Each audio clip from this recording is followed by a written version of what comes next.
Au dernier jour de son séjour américain et avant de reprendre son vol pour Paris en France, le chef du gouvernement s'est rendu au département d'État américain, l'exécutif fédéral des États-Unis chargé des relations internationales, l'équivalent du ministère des Affaires étrangères des autres pays.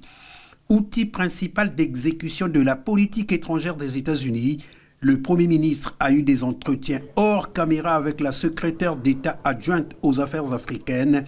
Molly Fee. Une rencontre de plus d'1 heure pour donner un nouveau coup d'accélérateur aux relations bilatérales entre le Congo et le pays de l'oncle Sam. Nous avons porté un certain nombre de sujets liés à l'environnement, liés à la sécurité, à la paix dans le monde, liés à la crise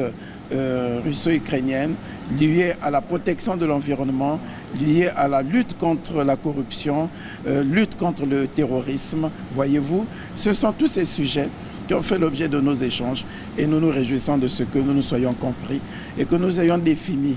un nouveau cadre programmatique qui nous permet de marcher ensemble. Nous avons fait porter le message aux États-Unis et de sorte que désormais aussi ces grandes puissances tournent le dos à l'unilatéralisme pour que nous puissions promouvoir le multilatéralisme au sein de l'Organisation des Nations Unies. 1 heure auparavant, Anatole Kolini-Makosso, accompagné des ministres Jean-Jacques Bouya et Ingrid Olga Ghislaine Ebouka-Babakas, a eu une séance de travail avec le président de la Chambre de commerce des États-Unis, Ernest Scott.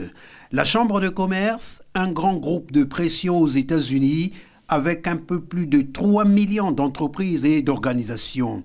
L'occasion pour le Premier ministre et Mme Ebouka-Babakas de présenter le PND, le plan national de développement dans ses différents piliers, de parler du positionnement de la République du Congo et de sa place stratégique dans la sous-région,